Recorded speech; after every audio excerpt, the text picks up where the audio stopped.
Good morning, student. This is Pinky Banerjee. Today we will discuss about equalizer, series and shunt equalizer. Okay, so let's discuss about equalizer. Equalizer are networks designed to provide compensation against distortion that occur in a signal while passing through a electrical network. इसका मतलब हो रहा है equaliser एक ऐसा network है जो कि कंपनसेट करता है डिस्टॉर्शन को, मतलब डिस्टॉर्शन जो हुआ है उसको कंपनसेट करता है कब, जब सिग्नल जो है एक इलेक्ट्रिकल नेटवर्क से पास करता है। एटेन्यूएटर जैसे सिग्नल को एटेन्यूएट करता था, मतलब सिग्नल को जो है वो घटा दे रहा था, एटेन्यूएट कर रहा था, ठीक उसी तरह से इक्वलाइजर जो है ठीक उसका उल्टा काम करता है और कंपनसेट करता है जो डिस्टॉर्शन के कारण जो डिस्टॉर्शन हुआ है वो उसके कारण जो सिग्नल जो मेरा लॉस हुआ है उसको कंपनसेट करता है। तो इक्वलाइजर एक ऐसा नेटवर्क है जो कंपनसेट करता है against distortion that occur in a signal while passing through a electrical network. In general, any electrical network has attenuation distortion and phase distortion. दो तरह के डिस्टॉर्शन होते हैं इलेक्ट्रिकल नेटवर्क में, एक एटेन्यूएशन डिस्टॉर्शन होता है और एक फेज डिस्टॉर्शन होता है। Attenuation distortion क्यों होता है? It occurs due to non-uniform attenuation against frequency characteristic. Attenuation हमने देखा था कि एटेन्यूएशन जब होता है तो ये क्या कर रहा है कि जब नॉन यूनिफॉर्म, हम लोग एक्चुअली प्रैक्टिकली जो है यूनिफॉर्म एटेन्यूएशन जो हम लोग कर नहीं पाते हैं, तो नॉन यूनिफॉर्म एटेन्यूएशन होने के कारण जो है एक डिस्टॉर्शन होता है जिसे कि एटेन्यूएशन डिस्टॉर्शन कहते हैं। फेज डिस्टॉर्शन क्यों होता है? It occurs due two phase delay against frequency characteristic. Frequency के अनुसार जब फेज डिले हो जाता है तो डिले होने के कारण डिस्टॉर्शन होता है, उसे फेज डिस्टॉर्शन कहते हैं। तो इलेक्ट्रिकल नेटवर्क के दो डिस्टॉर्शन हो गए, एक एटेन्यूएशन डिस्टॉर्शन हो गया, दूसरा फेज डिस्टॉर्शन हो गया। तो ये जो दो डिस्टॉर्शन है इसको कंपनसेट करता है कौन? इक्वलाइजर। तो जो एटेन्यूएशन डिस्टॉर्शन को जो कंपनसेट करेगा उसे एटेन्यूएशन इक्वलाइजर कहते हैं। Attenuation equalizer is used to compensate attenuation distortion in any network. Application क्या है इक्वलाइजर का, कहाँ का इक्वलाइजर का हम लोग एप्लीकेशन कर रहे हैं? An attenuator equalizers are used in medium to high frequency carrier, telephone systems, amplifier, transmission line, and speech reproduction. Phase equalizer is used to compensate phase distortion in any network. These equalizers are used in TV signal transmission lines. तो phase equaliser जो है दिखाता है TV signal transmission line में use किया जाता है, ये कंपनसेट करता है फेज डिस्टॉर्शन को इस नेटवर्क में। और एटेन्यूएशन इक्वलाइजर कहाँ यूज हो रहा है? मीडियम टू हाई फ्रीक्वेंसी में यूज हो रहा है, जैसे कि टेलीफोन कैरियर, टेलीफोन सिस्टम जो कि मीडियम से हाई फ्रीक्वेंसी को लेकर डील करता है, amplifiers, again transmission lines and speech reproduction, मतलब कि फिर से जो स्पीच जो दिया गया है उसको फिर से रिप्रोडक्शन में फिर से जो है उसको रिजेक्ट करते समय जो है वो इक्वलाइजर की जरूरत पड़ती है। ये एप्लीकेशन है। Now we have to construct equaliser series and shunt. तो will go for series equaliser. तो हम लोग को डिजाइन करना है, जैसे हमने एटेन्यूएटर डिजाइन किया था वैसे ही अभी हमें क्या करना है? इक्वलाइजर डिजाइन करना है। तो हमारे पास में गिवन क्या रहेगा? पहले जैसे हमारे पास में गिवन था, या पहले जिस तरह से कैरेक्टरिस्टिक इम्पीडेंस जो था वो गिवन था, और क्योंकि कैरेक्टरिस्टिक इम्पीडेंस जो था वो रेजिस्टिव था इसलिए हमने उसको R0 कहा था। यहाँ पर भी जो है R0 लोड में लगा हुआ है, वही इम्पीडेंस जो है वो इनपुट में है, तो ये कैरेक्टरिस्टिक इम्पीडेंस है, ये R0 है। और N is the attenuation. n क्या है वो हम लोग attenuation d equal to log n to the base 10 होता है, तो n हम जानते हैं एंटी लॉग d बाई 10 होता है। और इसी n को हम लोग डिफाइन कर रहे हैं, कैसे डिफाइन करते हैं? pi by pl, that is maximum power delivered to load when equaliser is not present by power delivered to load when equaliser is present, मतलब input power by output power. इसलिए यहाँ हमने लिखा है n equal to input to output power ratio of load, input power by output power. Input power जो consider करेंगे तो हम लोग उस समय कंसिडर करेंगे क्योंकि ये मान लेंगे कि जब इक्वलाइजर जो है वो प्रेजेंट नहीं है, और आउटपुट पावर तब कंसिडर करेंगे जब हम कहेंगे कि हाँ इक्वलाइजर जो है सर्किट में लगा हुआ है। Okay, so n equal to pi by pl। Equalizer और क्या है? डी एटेन्यूएशन इन dB है, R0 resistance of the load as well as source है, कैरेक्टरिस्टिक इम्पीडेंस है, P1 है इनपुट पावर है, PL लोड पावर है, 2x1 is the reactance of the equalizer. It is the reactance of the equalizer. Equalizer का क्या है, reactance को हम लोग 2x1 से जो है डिनोट कर रहे हैं, ठीक है। ये रिएक्टिव है, इसलिए रेजिस्टिव नहीं है।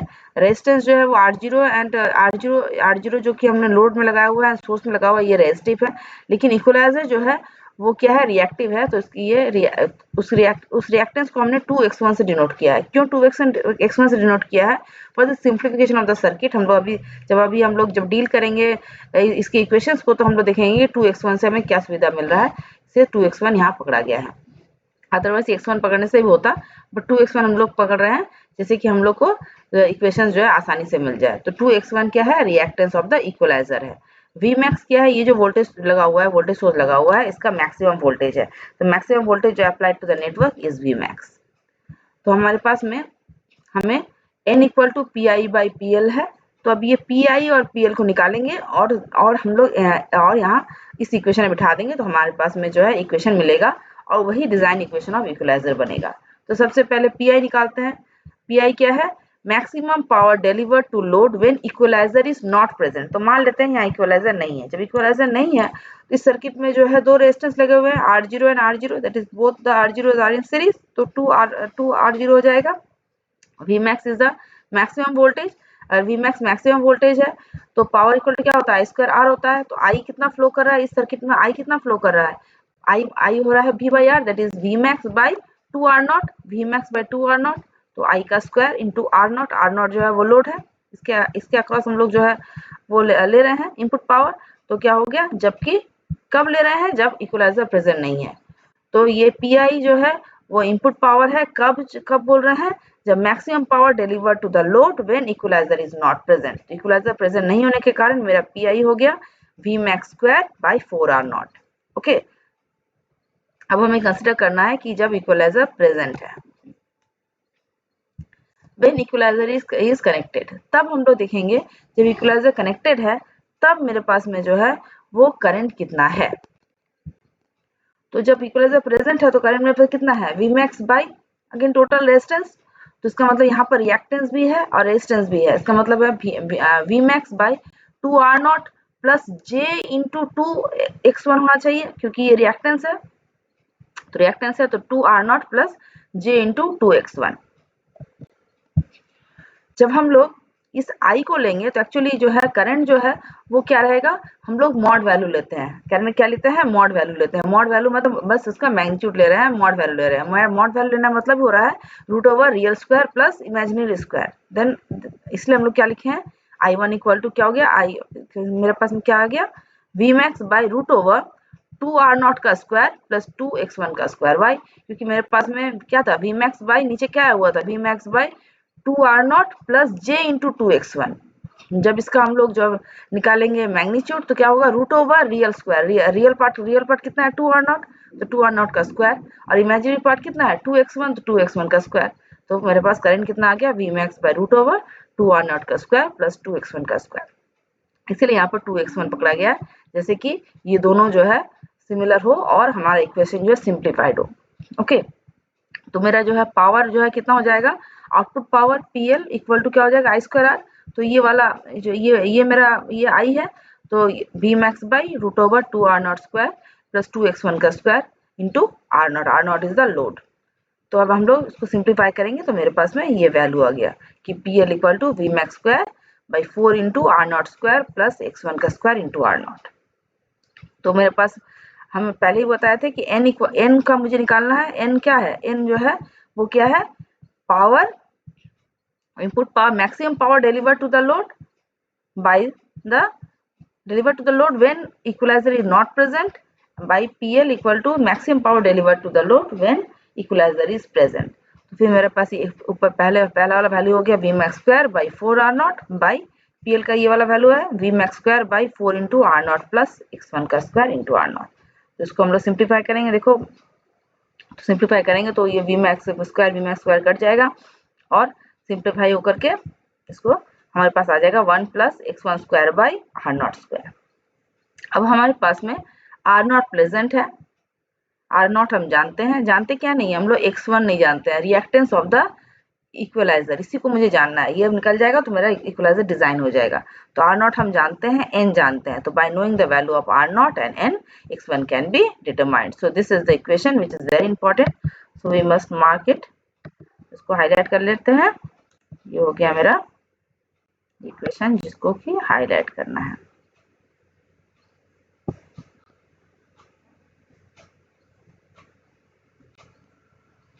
ये मेरा पोर्शन है जिसको हाईलाइट करना। Okay, so we have to remember, क्या याद रखना है कि हमारे पास में क्या निकल गया, for series equaliser n equal to 1 plus x1 square by R naught. तो अगर आर नॉट दिया हुआ रहेगा, n दिया हुआ रहेगा, तो हमारे पास में x1 का वैल्यू आ जाएगा and we can design a series equaliser. Now let's move to shunt equaliser. Shunt equaliser से पता चल रहा है शंट है, इसका मतलब पैरेलल में लगा हुआ होगा। तो हम लोग अब फिर एक इक्वलाइजर ड्रॉ कर रहे हैं, डिजाइन कर रहे हैं सर्किट को, जिसमें कि Vmax जो है मैक्सिमम वोल्टेज है, जैसे पहले था। आर नॉट सीरीज में इनपुट में जो रेजिस्टेंस लगा हुआ है वो आर नॉट है, आउटपुट में जो रेजिस्टेंस है टर्मिनेट किया वो भी आर नॉट है, क्योंकि कैरेक्टरिस्टिक इंपेडेंस है। Okay, and this is the reactance part जो कि मुझे डिजाइन करना है, इस x1 का वैल्यू निकालना है। पैरेलल में लगाए हैं, इसका वैल्यू लिए हैं x1/2 लिए हैं। Okay, again this value is x1/2, we will check कि बाद में हम देखेंगे जब हम लोग इक्वेशन बनाएंगे तो ये x1/2 होने के कारण हमारा जो है इक्वेशन बहुत इजी वे में सिंप्लीफाई हो जाएगा, इसलिए हमने इसको पकड़ा है x1/2। Okay, this is the I is the source current, IL is the load current, PI is the input power and PL is the load power. Okay, D is the attenuation in dB, N is the input to output power ratio, just like before. तो ये हमारा circuit हो गया और ये हो गया हमारे जो वेरिएबल्स हैं और जो हमारा डेटा है फॉर शंट इक्वलाइजर। नाउ अब हमें निकालना क्या है, सोर्स करंट। हमें निकालना फिर वही होगा कि हमारा क्या हो जाएगा, n equal to P I by P L, पहले वाले जैसा। तो n equal to P I by P L, तो पी आई निकालने के लिए इसका मतलब है कि मुझे फिर पी आई मतलब ही हो रहा है, फिर मुझे क्या चाहिए कि आई स्क्वायर आर, मतलब मुझे करंट चाहिए। तो टोटल यहाँ पर मुझे करंट चाहिए कितना, ये आई एस, ये आई एस कितना है, तो ये आई एस कितना है, ये आई एल कितना है, ये मुझे निकालना पड़ेगा। तो ये आई एस करंट कितना है, ये x1/2 एंड आर नॉट, ये दोनों पैरेलल है। तो अब पैरेलल अगर है तो इन दोनों को हम लोग पैरेलल कर देंगे, that is R naught parallel to x1/2, साथ में आर नॉट के क्या है सीरीज में। तो आई एस का वैल्यू कितना हो जाएगा, I S equal to V by R, that is current equal to voltage by resistance, that V by R, V max by R naught plus x1/2 parallel to R naught, ये हो जाएगा। I S equal to V max by R naught plus R naught parallel to jx1/2 equal to क्या हो जाएगा, V max by R naught plus ये हो जाएगा this into this by this into this, this into this by this plus this. तो यहाँ जब ये हो जाएगा, जब इसको हम सिंप्लीफाई करेंगे तो ये मेरा वैल्यू आ जाएगा V max into 2r naught plus jx1/2r0 into r0 plus jx1। ये मेरा क्या आ गया, सोर्स करंट आ गया। ठीक है, अब हमें निकालना है लोड करंट, निकालना है लोड करंट क्या है। तो सोर्स करंट निकल गया, ये सोर्स करंट ही मेरा मेन करंट है, मुझे निकालना है अब लोड करंट। लोड करंट क्या हो जाएगा, क्योंकि ये मेन करंट है तो लोड करंट क्या हो जाएगा, main current that is I S into resistance of other branch. तो रेजिस्टेंस अदर ब्रांच मतलब हो रहा है ये x1/2 by total resistance that is r0 by x1/2 by current division rule. So by using current division rule, we will get this. Okay, so this is here it is current division rule. We have used here क्या किए हैं, current, यहाँ पर क्या किए हम लोग, current division rule use किए, current division rule, we have followed that. Okay, तो करंट डिविजन रूल फॉलो किए हम लोग यहाँ। तो करंट डिविजन रूल के अनुसार क्या हो रहा है कि branch current equal to main current resistance of other branch by total resistance. तो उसको हम सिंप्लीफाई करेंगे तो आ जाएगा I L equal to I S into jx1/2r0 plus j into x1।